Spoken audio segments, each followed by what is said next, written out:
انت مش فاشل، بس ممكن تكون عمرك ما كنت ناجح بجد. كلنا اتربينا على فكرة ان الاجتهاد لوحده كفاية، وان اللي بيتعب في الاخر هيوصل. بس الواقع ان في ناس بتتعب ومش بتوصل، في ناس بتوصل ومش بتتعب. الناس دي بنشوفها حوالينا، ممكن يكونوا اقل منك في الموهبة بس بيكونوا سابقينك بخطوات. تقعد تسأل نفسك طب المشكلة فين؟ طب انا بعمل كل اللي عليا، بدي كل طاقتي في الموضوع ده ولا لا؟ بس علشان نجاوب على فكرة ليه النجاح صعب، بالتالي محتاجين نعرف ايه هو اصلا النجاح، وايه تعريف الشخص الناجح.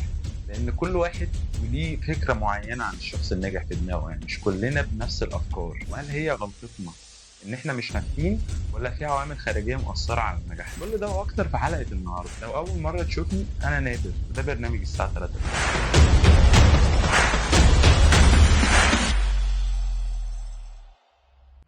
لل 45 واحد اللي عندي، وحشتوني والله. بص، خليني اقول لك القصه من الاول. زمان كان في طريق واضح للنجاح: تذاكر، تنجح، تشتغل، تتجوز، تعيش. بس النهارده الطريق بقى زحمه جدا، زي اللي ماشي في طريق بس مفيش اشارات. بالتالي بقينا ماشيين في طريق كله مطبات. المطبات دي هي اللي مخليانا مش عارفين ننجح بنفس السرعه اللي كانت موجوده زمان. واول مطب ان الضغوط زادت. النهارده كلنا تحت ضغط مستمر. السوشيال ميديا خلتنا نشوف نجاحات الناس بشكل مثالي من غير ما نعرف التعب الحقيقي ورا النجاح ده. بقى في مقارنه يوميه بتحصل: ايه ده، فلان سافر، فلان اشترى عربيه، فانا ليه لسه واقف في مكاني؟ بقينا نقارن نفسنا بحد بنشوفه على انستجرام لمده 30 ثانيه. ده بدوره بيخليك متوتر، بيحسسك ان انت متاخر جدا عن الباقي حتى لو انت فعليا ماشي كويس. هوب، تلبس في تاني مطب. السوق بقى منافس جدا في كل مجال دلوقتي. بقى في آلاف الناس اللي بتحاول تثبت نفسها. علشان تشتغل شغلانة كويسة النهاردة لازم يكون عندك سي في قوي جدا وخبرة 1000 سنة ضوئية. بس بعد ما عملت ده كله، بقى عندك سي في قوي جدا، بقى عندك 10000 سنة ضوئية خبرة، باقي الناس اللي بتشتغل في الأول ببلاش علشان تاخد فرصة، وانت ماشي بالراحة عشان العفشة بتاعتك تلبس تالت مطب. وهو قلة الموارد والفرص حاليا. فرص الشغل للأسف بقت قليلة جدا ومحدودة، ويوم ما تلاقي فرصة بيكون المرتب بتاعها ضعيف جدا. وطبعا عندك الواسطة والمحسوبية اللي كلنا عارفينها، وازاي الموضوع ده بياخد فرص ناس تانية أحق. وفي ناس بتشتغل شغلانات هي مش بتحبها علشان تعرف تعيش يومها العادي. أحلى مسا على اخواتي الكول سنتر. هل نسكت هنا بقى؟ لا، ناكل رابع مطب. وهو الضغط النفسي وقلة الصبر. احنا بقينا عايزين النجاح بسرعة جدا. يعني مثلا لقيت حد عمل مكاسب من اليوتيوب، فتقول انا كمان هعمل تشانل على اليوتيوب. ايه التهريج ده؟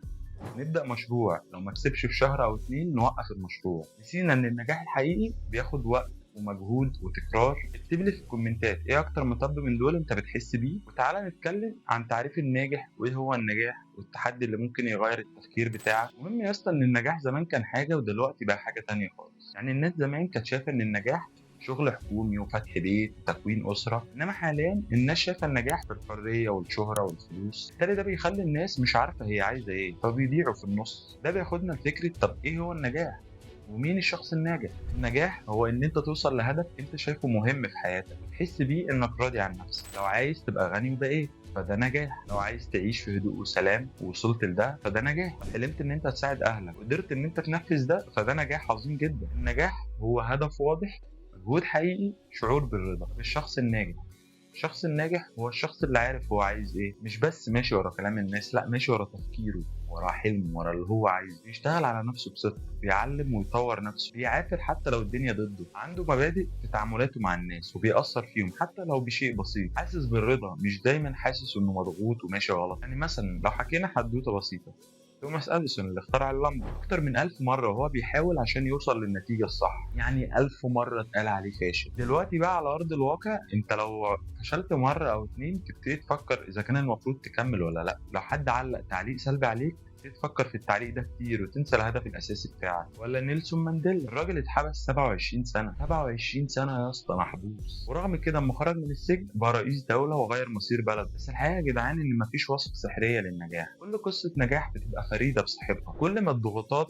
تزيد وتبتدي تبص على غيرك وتشوف اللي بيحصل، اعرف إن أنت بس كل اللي بتشوفه من حياتهم على السوشيال ميديا هو الهايلايتس. بدل ما تحبط نفسك لو المنافسة عالية، لا، اشتغل على نفسك وطور من مهاراتك. حتى لو الفرص قليلة، حاول تخلق فرصة لنفسك من خلال مشروع بسيط، شغل فريلانس، تول أو سكيل جديدة تتعلمها. لازم تصبر، لأن مفيش نجاح بيجي بسرعة غيره بيروح بسرعة. النجاح منظومة وفرص وصبر، صبر أكبر من اللي ممكن تتخيله. اعرف أنت عايز إيه، مش اللي الناس عايزاه منك. اختار لنفسك الطريق اللي يناسب اللي أنت عايز توصله. افتكر دايما إن النجاح مش صدفة، النجاح قرار بتاخده. صدقني انت يمكن ما كنتش محتاج ان انت توصل بسرعة، كل اللي محتاجه ان انت ما توقفش. في مقولة شهيرة عن الموضوع ده بتقول ان النجاح مش حاجة انت بتجري وراها، النجاح هو شيء بينجذب ليك بناء على الشخص اللي بتكونه. والتحدي اللي انا كنت بقول عليه هو تحدي الست شهور، كان اتكلم عليه جون روهان. بس ليه 6 شهور؟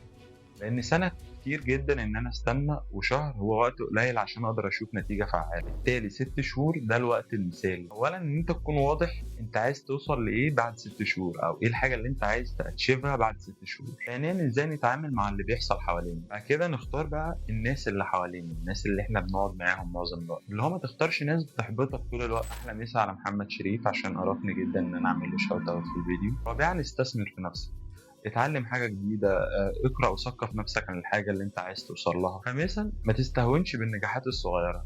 انت لو عملت يعني نجاح صغير او حاجة بسيطة لمدة 6 شهور، انت بعد 6 شهور عملت 180 حاجة كويسة او 180 نجاح صغير. بعد 6 شهور هكون فين او وصلت لايه؟